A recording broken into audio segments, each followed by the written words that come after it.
Pemirsa, berdasarkan hasil penghitungan suara sementara pemilu legislatif oleh Komisi Pemilihan Umum KPU, Partai Golkar saat ini berada di posisi kedua dengan perolehan 14,64%, meningkat dibandingkan tahun 2019 yang memperoleh 12,31%. Partai Golkar bisa menggeser Partai Gerindra ke posisi ketiga, padahal Partai Gerindra memiliki ketua umum yang juga menjadi calon presiden Prabowo Subianto.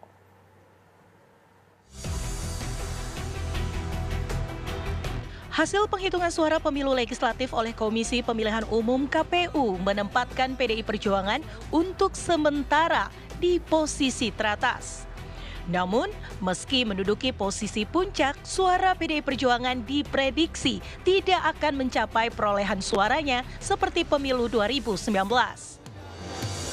Pertanggal 17 Februari 2024 pukul 19.30 waktu Indonesia Barat dengan data masuk 51,28%.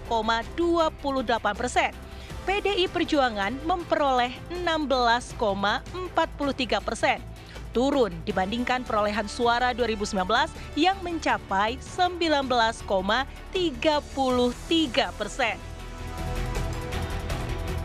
Yang menarik adalah suara Partai Golkar. Berdasarkan hasil penghitungan sementara, Partai Golkar saat ini berada di posisi kedua dengan perolehan 14,64%. Meningkat naik dibandingkan tahun 2019 yang memperoleh 12,31%.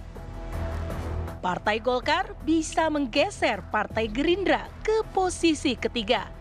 Padahal Partai Gerindra memiliki ketua umum yang juga menjadi calon presiden Prabowo Subianto. Peningkatan juga terjadi pada Partai Kebangkitan Bangsa PKB yang berada di posisi keempat dengan perolehan 10,99%.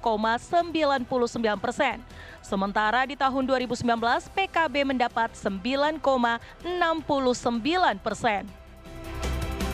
Partai Nasdem bisa mempertahankan di angka 9%. Sementara PKS berdasarkan penghitungan suara per 17 Februari berada di angka 7,49%. Padahal di Pileg 2019 PKS mendapatkan 8,21%. Ini membuktikan partai yang tidak mencalonkan kadernya sebagai calon presiden atau calon wakil presiden tidak serta-merta turun suaranya dalam pemilu. Pengamat politik Ujang Komarudin mengungkapkan, naiknya suara parpol juga karena kerja keras calon anggota legislatif di daerah pemilihan. Tak semata-mata efek ekor jas. Nah, memang awalnya bisa jadi keempat partai tersebut, ya Golkar, PKB, PKS, dan Nasdem, ingin mendapatkan efek ekor jas atau koktail efek dari kandidat capres-cawapres yang diusung maupun yang didukungnya. Misalkan Nasdem, PKB, PKS tentu ingin mendapatkan efek koktail efek dari kandidat capres dan cawapresnya. Tetapi kan tidak banyak didapatkan dari hal itu. Begitu juga Golkar mungkin ingin mendapatkan koktail efek dari Prabowo, dan itu juga tidak mendapatkan. Mereka kenapa naik suaranya dari pemilu sebelumnya?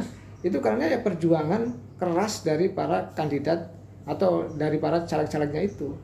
Karena dengan itulah ya mereka bisa naik suaranya. Karena tadi tidak bisa berharap kepada koktail efek dari kandidat capres-cawapres yang diusung dari dukungnya itu. Tetapi lebih kepada dari semua partai, termasuk keempat partai tadi, Golkar, PKB, PKS, dan Nasdem, ya berjuang habis-habisan, mati-matian di dapilnya masing-masing, mengamankan, menjaga, lalu menaikkan suara untuk kepentingan pilegnya. Penghitungan surat suara belum lagi selesai. Juga Komisi Pemilihan Umum belum menetapkan jumlah kursi yang diperoleh masing-masing parpol di Dewan Perwakilan Rakyat. Dengan perolehan suara seperti saat ini, adakah perubahan komposisi partai-partai di parlemen dibandingkan komposisi parpol saat pemilu 2019 5 tahun lalu?